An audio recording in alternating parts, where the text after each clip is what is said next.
Hello, good evening, and welcome to the program. This is Sunday Politics live on Trust TV. As always, this is your go-to destination for political matters, issues around policy, governance, and several developments from within and outside Nigeria. Plus, on this program, we give you an opportunity to be a part of the conversation as you share your thoughts and views with us on the program.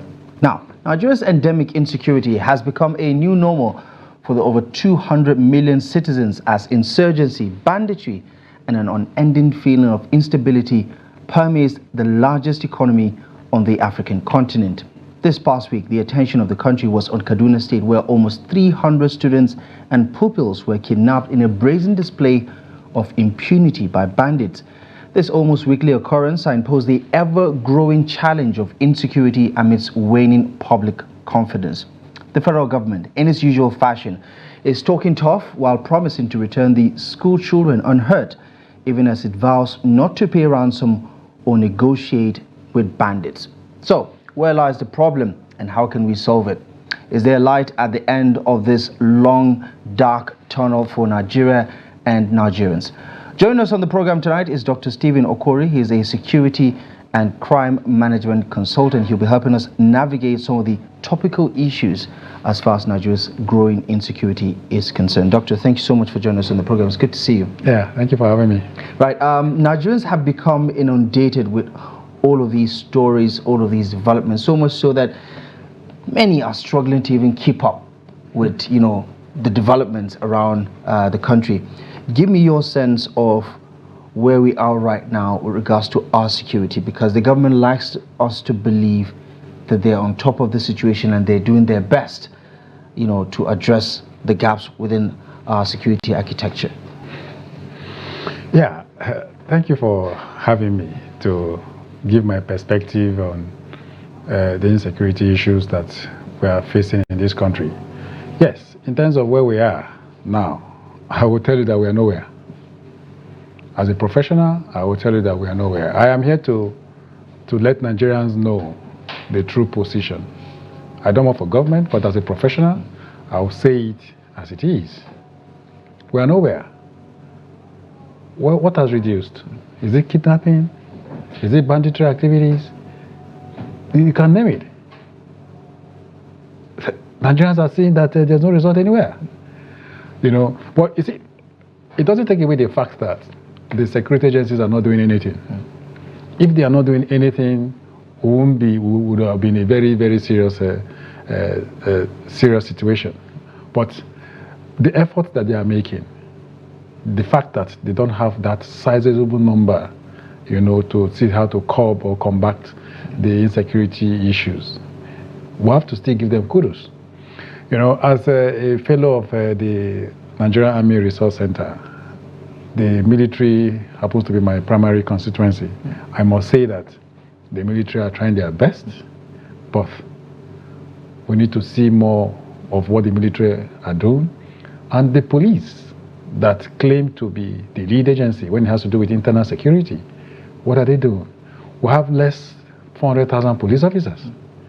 And by the time we begin to look at the numbers that are policing, civil servants, public office holders, politicians and the likes, people in government positions, wealthy Nigerians that can afford their own security by hiring the services of the police. By the time you take that number out of the number that we have, you discover that the number that we have is not enough to police the ordinary citizens. Is this a numbers game?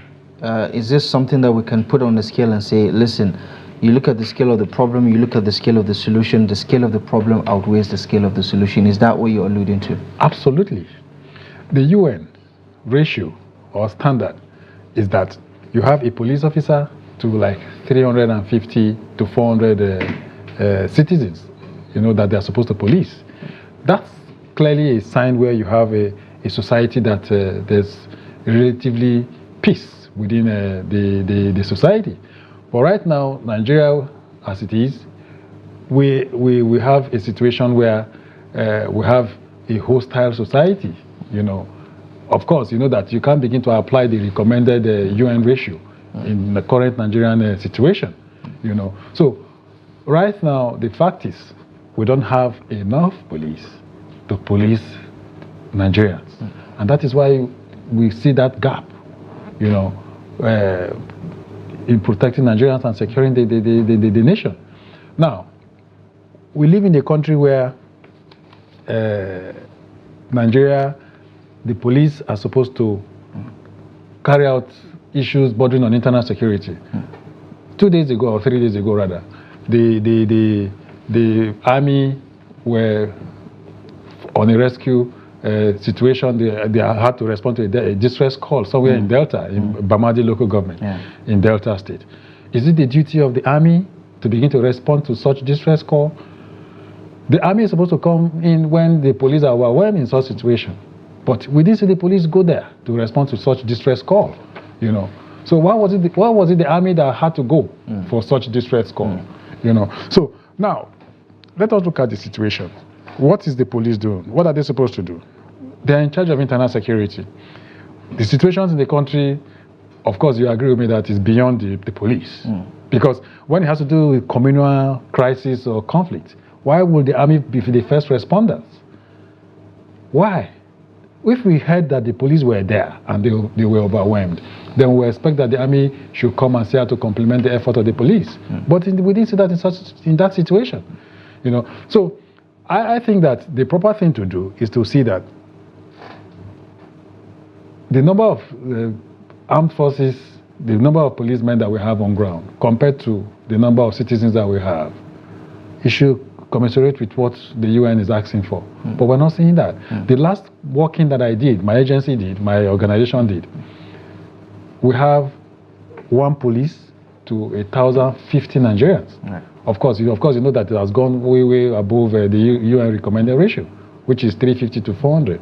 So that's the situation we find ourselves now. And you look at where this problem was, say for instance, some 10 years ago. Yes. Because this particular security challenges have been multiplying over the years. I mean, towards the beginning of the new millennium, it was the militancy in the Niger Delta that was the foremost security challenge in the country. The amnesty program came to light. It subsided for quite some time, and then Boko Haram emerged towards the midpoint of the Yar'Adua administration, and we've seen that snowball into what has become now a serious threat to not just Nigeria but across the sub-region. But since then, we've seen this multi-layered, multifaceted security challenges from different parts of the country, whether it's banditry, whether it's the rise of kidnapping, and so on and so forth.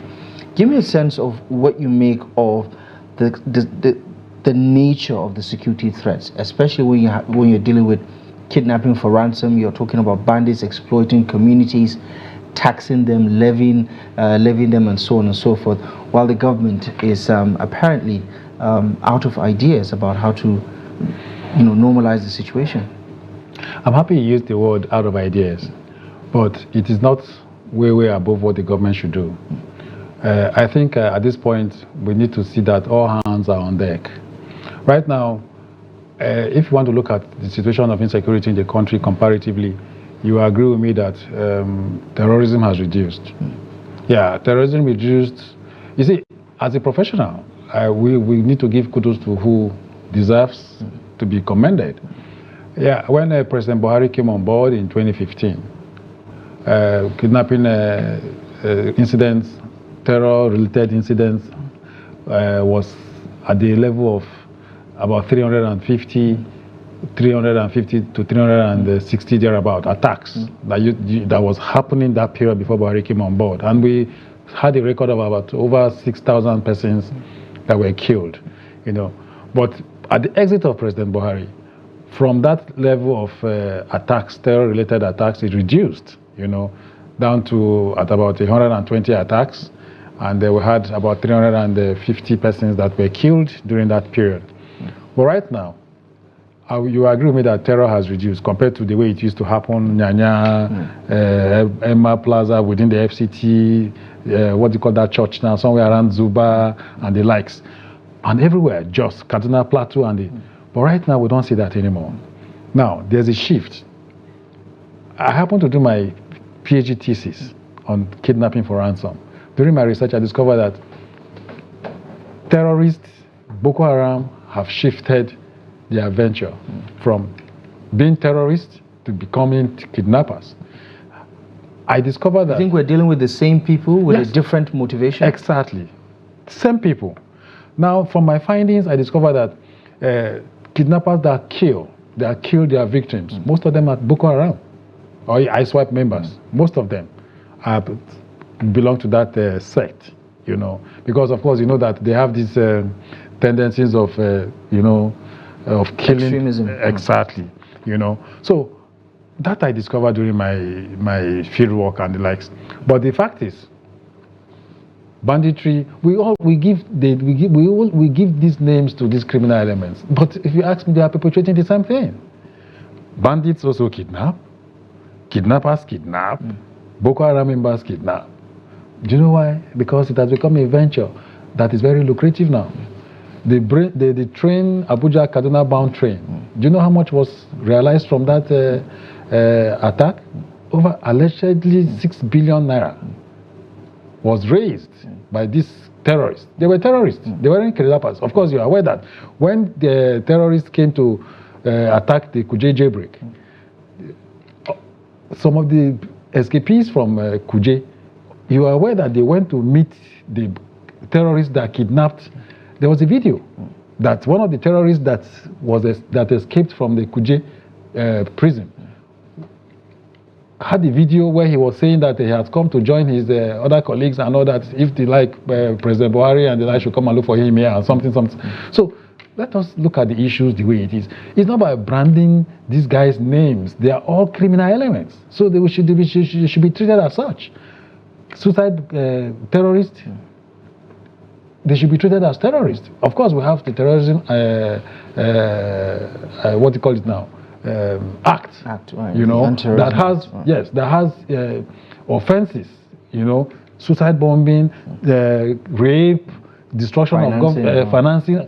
Their penalties and punishment are spelled out there clearly, you know. So what are these punishments, what are they meant for? Are they meant for the people that perpetrate this crime, or they are meant for animals? And we have ourselves in a very bad situation where you hear that the terrorist has repented. On what basis has the terrorist repented? After taking lives of innocent people, women and children? Do you get a sense that, you know, at both federal and subnational level, that there is this synergy? Because we can also talk about at the agency level, the various authorities that have this mandate to ensure security and uphold law and order in this country have also had several challenges over the past few years about, you know, interagency rivalry, quote unquote. That's how, you know, it's usually termed. Do you think that there is this synergy? Because it does appear that we do have the resources, because Nigeria's security architecture is one of the finest on the continent, and there's no doubt about that. However, when it comes to dealing with this unending security challenge, it appears that we're unable to do that, despite all the resources, all the monies that we've spent over the years to guarantee security across the country. Where does the problem lie? Some have said it's a political will from the political leadership. Some have said that the agencies are yet to fine-tune how best to work with each other to share information and so on and so forth. As an industry player yourself, what is your understanding of why, with all of the resources that we have, we're unable to address what looks like a routine problem, so to say? You see, it's unfortunate that we find ourselves in this situation. What you have read out, lack of political will and the likes, all these things are features or elements that we have that are challenges or issues. Now, we succeed when we go outside the shores of this country. Do you know why?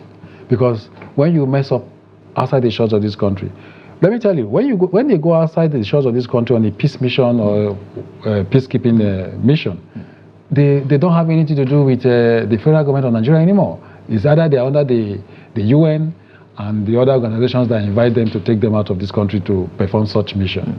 Now, when you go there and you mess up, you are punished. Either you are punished or you are,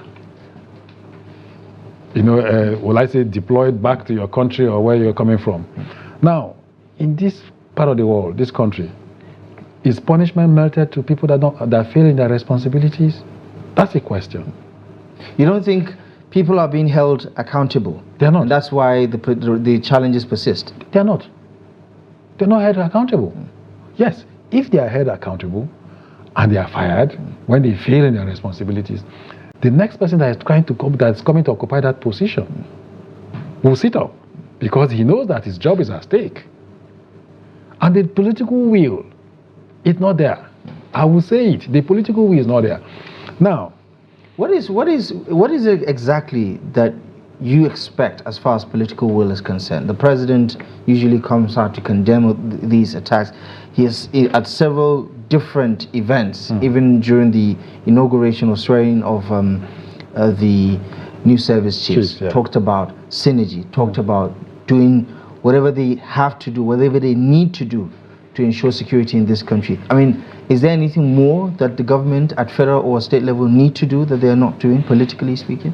Now, you know that the common objective amongst the security agencies is one. What's the objective? Is to see that Nigerians are protected, Nigerians are safe, Nigeria is secured. That's their common objective, right? So every agency of government that has to do with security, that should be their goal. Then ask me, why should there be rivalry amongst security agencies that are supposed to be saddled with the responsibility that Nigeria is secured, is protected, Nigerians are protected and the likes? Why should there be rivalry? Why would one agency want to take a glory about certain successes that they record? They fail to share intelligence. They want to take the glory. In the event where you see that you cannot achieve success, why not share the intelligence with an agency that you think that can make you? That's where we expect that there should be synergy, collaboration between these security agencies. But we see them fighting each other in national television, disgracing themselves. Why should it be like that? That's where the will. There must have to be a will amongst the security agencies. When these bandits, criminals are not like, watch them fight themselves. What do you think that how do you think that they look at them? They see them as, you know, what are they doing? I mean, they are dominating them. Why should they be they should be fighting against the criminal elements. They should take the battle to the criminal elements in wherever their hardest are. But are they doing that? It's a shame that we watch them fighting themselves. Why are they doing that? They want to take the glory. But it is not about taking the glory. It's about success, record success that Nigerians should be proud of the security agencies that we have. You know, that they are protecting us. Anywhere in the world, security is not cheap. I know that Nigeria, as a government, has the resources to see that insecurity issues are combated to the minimal level. But we expect results. Integrity is, you see, some of these things are personal virtues. Integrity. I see integrity as doing something that is right where nobody is watching you.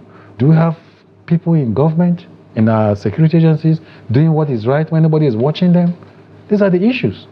In a little over 2 weeks' time now, 2 weeks from now, plus, in April, it will be the 10th anniversary of the Chibok kidnappings that really put the Boko Haram insurgency on the world map, and that put Nigeria also on the world map for all the wrong reasons back in 2014 when that kidnapping happened. But 10 years down the line, it has happened again, almost in a similar fashion. Broad daylight, students were carted away or herded away like cattle by bandits in Kaduna, and just a few days after, another set of kidnapping. Multiple attacks have been happening since then, not just in Kaduna, but in several parts. I mean, we just pointed out the situation with the Nigerian military on a peacekeeping mission in Delta that led to the killing of some of our finest soldiers. Give me a sense of whether you think government is giving itself an honest assessment of what is actually happening, because in most climes, when situations like this do happen, we see a sense of urgency to address the gaps and to also do the needful. But successively, what we've seen is a deterioration of the situation year on year, and also, like I did say at the very beginning, this has become a regular occurrence now, so much so that Nigerians can't even keep up with all of these incidents or all of these attacks, and you know, it just looks like an everyday thing for us now. You see, it's unfortunate that we have found ourselves in this situation.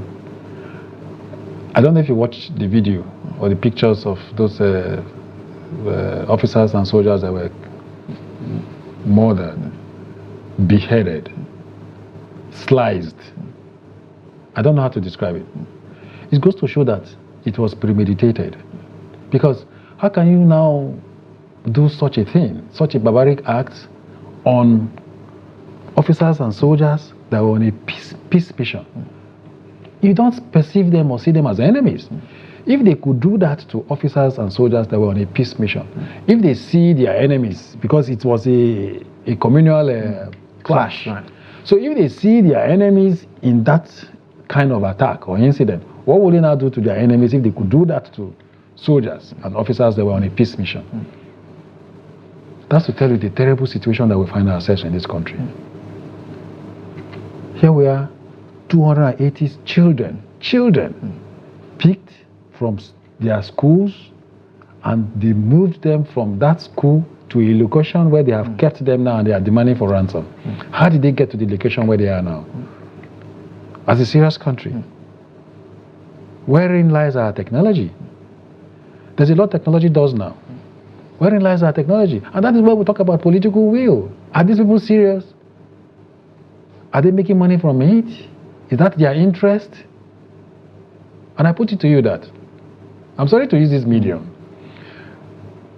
My organization developed an app that in the event where somebody is kidnapped and the person has the app on his or her phone, and the phone is being used during emergency situations, we will know the exact location of the phone when it's being used. Of course, you know that kidnappers use victims' phones to make that call during ransom negotiation. I did a letter to the Nigerian Governors Forum and the Director General of Nigerian Governors Forum. This is 1 year. I was expecting a call, come tell us about this app, but there was no call. This is 1 year. Are you saying they're not sincere about, fighting this insecurity? You want me to tell you yes? I will tell you yes. If it's a serious governors forum, I expect that they would have put a call to say, come, invite this man, this inventor. Let him come and tell us more about this app. I have acknowledged receipt of letters that I sent to the Nigerian Governors Forum addressed to the governor of Kwara State, who is the governor, the national chairman, the chairman of the Governors Forum. So, at that level of state, why would governors say, invite this man, let us come and hear what he has to say about this app? But no call. This is why you're going. So the fact is, we must have to be serious. It's not about appearing on television and granting political statements. We have to be serious about what we're doing. Let's talk about the federal government's response to this recent developments. Obviously, the condemnations are a part of the normal routine, but they also said they promised to bring them back unhurt. However, there is also another statement that stood out for most people, and that is they will not negotiate and they're not going to pay ransom. The government has been quite consistent about not paying ransom, even though we've heard in the past that some ransom was paid and perhaps some agencies of government were involved in paying that ransom. Give me a sense of what that does to the current dynamic that we're faced with right now, because Kuriga community, if you look at it, if you look at the school itself, if you can just show that picture one more time, there is no way, that community could raise even, say, $1 million or so to rescue those children. But the bandits are asking for $1 billion. And since that development, one of the notable Islamic clerics in Kaduna has offered to negotiate. Brings us to the question of the day. Where do you stand on negotiating with bandits or with terrorists? No government will accept to negotiate with bandits or terrorists or kidnappers and all that. Because any government that goes to negotiate with such groups of criminals, it goes to show that you're empty. It's a symptom of a failed state, if you ask me, if you go into that level. So no government want to do that. But in as much as they won't do that in the public space. They usually use back channels to see how to negotiate and get these captives out of captivity. But my worry is that can't we have a situation where these things don't even happen? Imagine the children that they have kidnapped, the trauma they are going through, and how it will remain in them as they grow in this country. That's what I'm looking at. I'm not looking at what the government is trying to do. Definitely they will be released, whichever means they want to do by the government. The government, of course, will tell you that they won't negotiate, they won't do all that. It's just for us in the public space to begin to see that or hear that. But behind, we have a lot of information how government negotiate ransom and they pay in this country. But I can't begin to say that in your platform. What about something like an amnesty program, like the one we had in the early 2000s or in the mid 2000s with the Niger Delta militants, for instance? Yes. Do you think it's something that can be used in this situation to get the bandits to disarm and perhaps get reintegrated back into the society? Now, with that question, you're looking at applying a non-kinetic approach to this. But you see, the difference is that the Niger Delta, they had groups, and the groups had leaders. Boilof, Tompolo, Aseketom, of course, they had leaders. So the moment you bring these leaders and you talk to them, you expect result. And we had relative peace during the late President Yar'Adua's approach to amnesty in the Niger Delta region. But when you want to begin to apply that now in the north, when it has to, we have different groups of, we don't even know their leaders. You know, some of their leaders are even people that are living amongst us that you don't even know, and you don't expect them to come and show their faces because they are benefiting heavily from these criminal acts. Somebody will drive his car within the FCT and you want to envy the person, but you don't know what the person is doing. You know, they are involved in all of this. These criminal elements, sponsors, they live amongst us. Now, when you want to bring that to the table, you don't expect them to come. They won't come. You know, in Zamfara, wasn't that same approach applied? Did it reach result? It didn't reach result because the government don't know their leaders. So situations where we know their leaders and you want to begin to apply that approach to it, well and fine. But I think that there's a political approach to it. If we apply the political approach to it, but if that, we have seen that that political approach did not work, we have to apply force, justice, let them face the wrath of the law. So you know, if we're talking about the carrot and stick approach, obviously the stick is fire for fire. Yes. Let's use a military might to neutralize them, take them out of the equation. What is the carrot here? If we're going to, if the government intends to, you know, go at it two-pronged.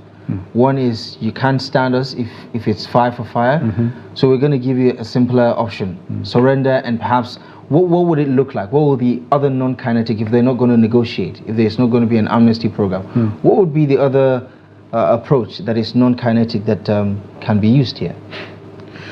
It's either kinetic or non-kinetic. Non-kinetic is negotiation, right? And you don't recommend that? You dialogue with them. But when you begin to dialogue with criminals, you think it gives them legitimacy? Absolutely. Because it means you are recognizing them. Punish them. We have seen situations where the military arrest criminals, hand over to police. 1 week, 2 weeks, these criminals are back to the street. Why are they releasing them? It's an open thing. I've heard, I've watched, where military said, we arrested these criminals and handed over to the police. So why are the police releasing them? Why not charge them to court? Let them face the wrath of the law. What the law says about them, when you carry out such acts, this is what is melted on you. Why is it not happening? Why are they releasing them? So it goes to show that certain persons in certain offices are compromising.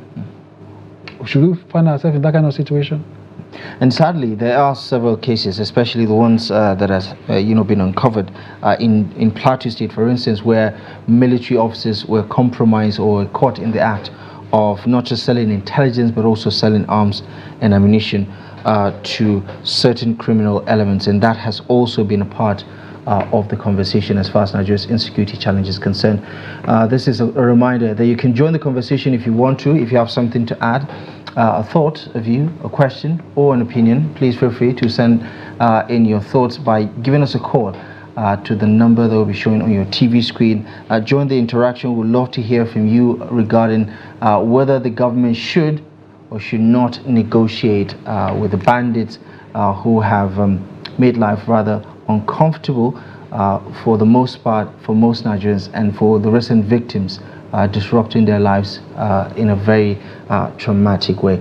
Let's get your thoughts on this one. Should the Nigerian government negotiate with bandits who have inundated communities, especially across volatile areas or states like Katsina, for instance, Kaduna, Zamfara, and so many other states in different parts of the country? What is your take on that? We'd love to hear your views on that. We do appear to have someone on the line, so let's get to our first caller. Hello, good evening, and welcome to the program. What's your name and where are you calling from? Okay, try again. Give us a call. We'd love to hear what you have to say about this one. The number is showing on your TV screen. Rules of engagement: turn down the volume of your TV set when you call in so we can have a straight up conversation. Hello, good evening, and welcome to the program. So we can have Hello, good evening, and welcome to the program. Please turn down the volume of your TV set. Good evening. Good evening. Right, your name, please, and where you're calling from. Yes, I'm calling from Niger State.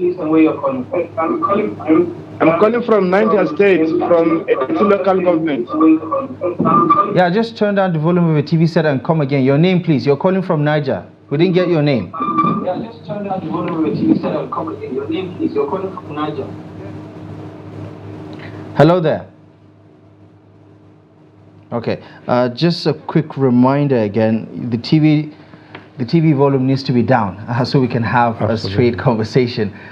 Just another reminder for those who intend to call in: turn down the volume of your TV set. Hello, good evening, and welcome to Sunday Politics. What's your name and where are you calling from? My name is John from Niger State. John from Niger State. Niger State. Thank you so much, John, for calling in. Go ahead. Okay, my one contribution. Because reason our either you know what is happening. Now, if they kidnap your children, you know how to protest. Because now, if our leaders, God forgive me, they know what is happening. Because when they come and kidnap people in their own house, in their own place, there is something behind it, and our head at their hand is not clean. If you let it in social, they collect this in power now. Do you know this thing cannot happen from our country? So, like my one suggestion, if the soldiers they collect it now, all these things will be solved because our head at the hand is not clean. Because if that is not your son or your daughter now, for how many years they come out asking for the election. You don't know asking the election that come out as not with our people, where that money they go. Right. That means that our head at the hand is not clean. Because the agenda that support this bandits in our country, and it's not good. Right. John, thank you so much for joining the conversation. Really appreciate your contribution. For John, it's as simple as the underperformance of our political leaders who have over the years failed to deliver on the promises that they've made to Nigerians regarding security and safety of lives and property, which is fundamental to the whole idea of government itself. The need to protect the lives and the livelihood of the people. Another one is Jonas. Hello, good evening, and welcome to the program. Yeah, good evening. Your name, please, and where you're calling from. Yeah, I'm calling from Kano, Timai. Kano? From Kano. Right, go ahead, please. Okay, my question is like this. During the politics, when they want to do election, all these bandits, kidnappers will pile down.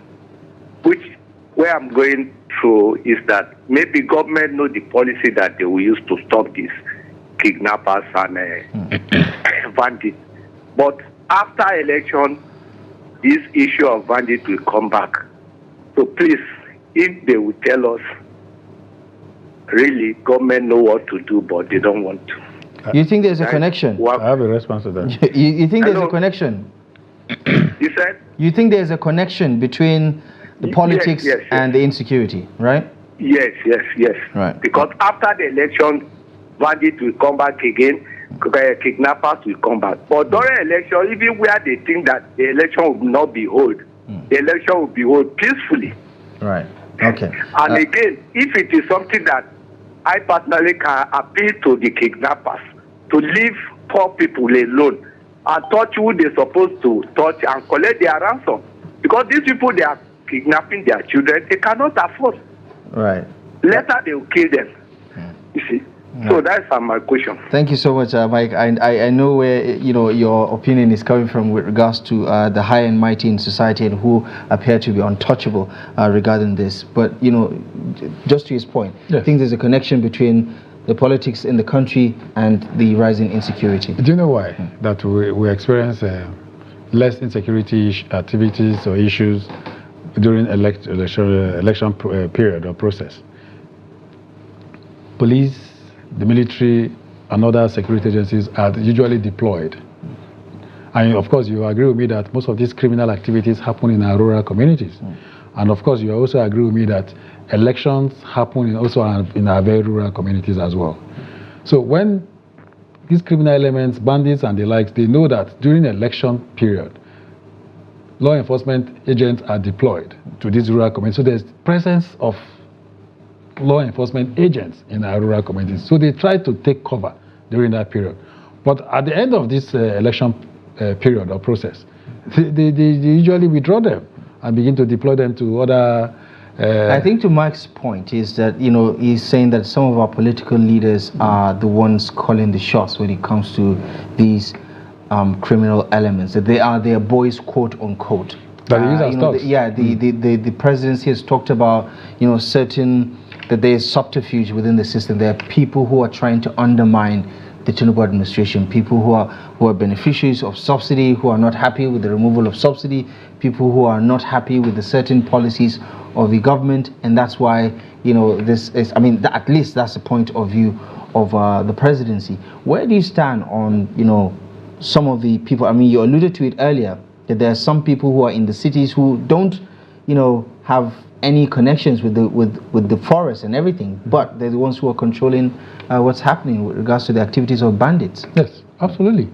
You see, some of these bandits, when they get arrested, when you hear their confessions, especially the ones that indulge in kidnapping activities, you hear that 50 million naira was paid as ransom, and when you ask them how much got to them, they will tell you like 200,000 or 300,000. So where does the bulk of that money goes? It goes to people that hire their services. You see, the fact is, they are just foot soldiers. Somebody hires them, arm them, go do this. Let me tell you something. The foot soldiers, the guys that go kidnap, some of them, they don't even know who goes to take the ransom. Who speaks to them on the phone, they don't even know them. So it's a syndicate where they don't know each other. I give you a case of Evans, the kidnapper. Evans confessed that he had 3 syndicates. Just before you land on that particular point, let's go back to the phone lines. We have someone joining us on the line. Hello, good evening, and welcome to the program. Good evening, sir. Welcome to the program. Please turn down the volume of your TV set, your name, and where you're calling from. Yeah, my name is Brother James from Benue State. James from Benue State. Yes. Go ahead, James. What is your take on this? Now they are talking about negotiating with bandits. How will you negotiate with bandits when the indigents are not living the right living? When everything is so high? And some of those people, they are working with communities. So the only way you will leave your community to a nearest station to give report, maybe you can transport yourself. Now, transportation is not even easy. For somebody to transport himself and start working for all these things. So the rate of things going on high must come down so that even the common man can have a say. So if you can negotiate with somebody in the bush, what about the person that is living at home when it's not even settled? James, do you want the government to negotiate with these bandits to stop attacking communities or we not? We don't even want the government to negotiate with anybody, but we want the government to make sure that the people living in the country are living the right living. Not that everything is high and people are lazy. Right. I get your point, and you know, appreciate. So we have to work on the people first before the people in the bush. Right. Because without the people in the bush, the people in the home cannot live. So when you settle with the people living at home, then they know how to complain. And you must work with the community guys, those volunteer community guys. Because as in Benue State, we have a volunteer guy. Because if you go to those communities that bad boys do stay, those volunteer guys are working. So how are they engaging the community people? The community people must be engaged. Right. Okay. We must know the community problem. Okay. Then we know the right thing to do. Okay. Thank you so much, James. Really appreciate that contribution. Brings us to the other element of the conversation, which is the quote-unquote advocacy for the decentralization of the security activities, especially with the Nigerian police, where there's this renewed call for state police now, or community policing, as James was alluding to. We need to have a sort of security setup at the community level that can help check some of these excesses, because the Kurugai kidnapping, for instance, I mean, there is no security establishment within that whole locality. So who do they reach out to when in need? And what is the response time going to look like before something bad really happens? So just to land on that Evan's point, and then to piggyback on what James is saying about community policing. Okay, now, I was saying that Evans had 3 different groups that he was working with. And the 3 different groups did not know themselves. He was working with this group separately and the other 2 groups separately. You know, that's how they operate. You know, so most of these sponsors that we see, they have different groups that they work with. You know, so, and that's how they succeed in carrying out their criminal acts, you know, successfully, because they carry out these acts. There's no confrontation, nobody is arrested, and as well as the fact that because when they succeed in these criminal acts, it emboldens them. It gives them the hope that when they go back to strike, they'll still succeed, you know, and that is why they are still doing it. In the event where 1 or 2 of these people are arrested or possibly killed, I don't want to begin to go to the way kidnappers and criminals are handled in Afghanistan. If you are a kidnapper in Afghanistan and you are caught, you are killed, they hang you in a public square. Just the way we have Unity Fountain here. They go hang your corpse there. People pass and see you. So these things, when they do it like that, it sends fear into potential or intended criminals, you know.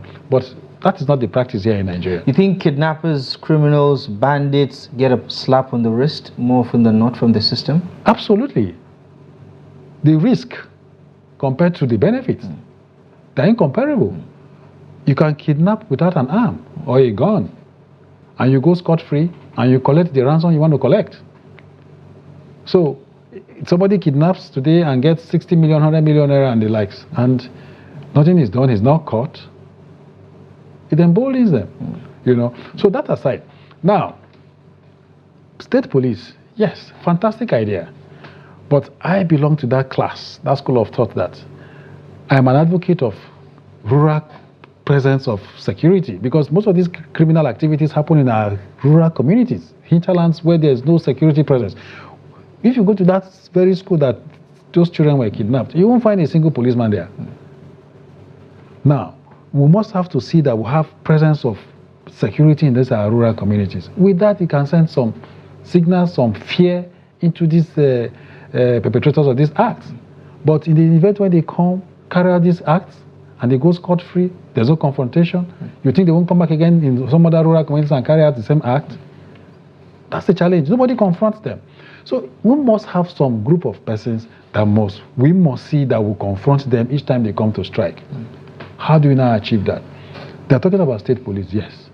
Before the call or the clamor for state police, I am aware that there's this Nigerian Hunters and Forest Security Service, which the bill is before the president for action. There's also the Vigilante Group Association of... Yeah. Okay, just one moment, Dr. Steve. Let's take probably our last caller on the show this evening. Hello, good evening, and welcome to the program. Good evening. Welcome to the program. Your name, please, and where you're calling from. Yes, this is Fidelis calling from Asaba, Delta State. Fidelis from Asaba, Delta State. How is Delta State? We are aware that the tension in Delta State is quite palpable because of the events of the past 48 hours. Yes, there's a relative tension because of the killing of the military men. Right. And as we can see on the headline, the village is being raided by military retaliation, which to me ought not to be. It shows that we are not actually being democratic and we're not actually being proactive. If for now, I am 100% sure that persons that carry out this terrorist act are not in the village. And the people that are suffering this rage of the military rage now might be innocent persons who are not even aware of what have happened. It is terrible, and it's, to me, it's unacceptable. We have thrown away the proper act of investigation and information gathering, and have gone back to what we call a territory, as if the persons there are not Nigerians or we're engaging in a war with another country. Nobody supports the killing of the military. They are Nigerians, and the soldiers should not, sleep over it. But then taking a revenge attack on the village, where there are poor people, innocent people, going about their lawful business, who never knew what transpired. It is uncalled for. It's uncalled for. Right. It's condemnable, and we must look at the way of carrying out a forensic analysis and investigation to get people who actually commit the crime and get them punished. Right. We understand It's terrible. We understand that the military has made some arrests, and this is a fast developing story that the entire country is trying to follow. But, just to get your thoughts on what we're discussing with regards to some of the other issues around insecurity, the negotiation with bandits has been floated yet again. Where do you stand on this? There should not be any negotiation between the federal government and bandits. If you keep negotiating the bandits, you are empowering them. But it does not remove communication between them. Go and study advanced countries where there are communication, there are negotiators. As negotiation is going on, intelligence gatherings are carried out. And this will be able to give the security agency an edge and to nip this on the board and rescue these persons. For crying out loud, our security institutions are not living up to expectation.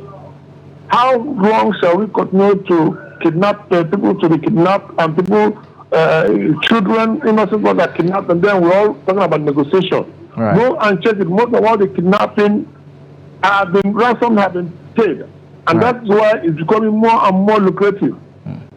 So if you continue to negotiate, if Mr. A and B kidnap and get away with it, then Mr. B and other will say, okay, let us also kidnap. Right. Okay. So we need to activate our intelligence gathering. Okay. The military should go scientific. The police should go scientific. Okay. We need to know who these people are. Right. And pick them. Right. Not Okay. negotiating with criminals.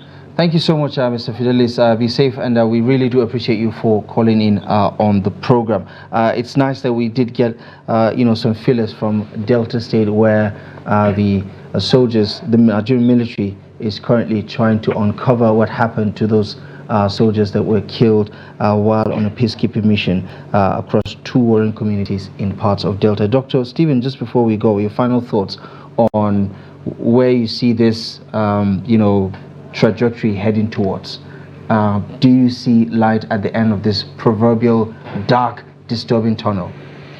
Before I respond to that, I just want to say one or two things about Mr. Very Fidelis. briefly. Very briefly. In situations like this, you expect a collateral damage. That's what we're seeing in Delta right now. It's not out of place. And in as much as we see collateral damage, we expect that the military should carry out surgical or target operations. Right. They should target at the people that actually carry out the act. So I expect that they should be talking with the traditional rulers from these communities, because they know the bad ones amongst that are within their communities. Right. Then going forward, I expect that if we do the right thing, we can't continue doing the same thing and we expect a different result. Right. What has changed from when Buhari was there in 8 years to now? Nothing. Nothing has changed, if you ask me. Right. From the moment Tinubu came on board to now, about 4,500 persons have been kidnapped. Right. You know, so we should do something different, strategically, tactically, and you know, and in our operations that we do. Let us see something different. Okay. Advisor on security, no Ribado, we should see him on board, advising the president on the way to go. Right. Yes. Sadly, we're going to have to end the conversation here for now. Thank you so much, Dr. Stephen Okwori. We really do appreciate your analysis and your insight on this conversation. Yeah, thank you most kindly for joining us. Thank you for having me. And as always, thank you so much for joining the conversation. Thank you for your time and company. Sunday Politics will be back next weekend. Until then, it's goodbye from me, Abdullah Ahmed, and the rest of the team. We'll see you again next time.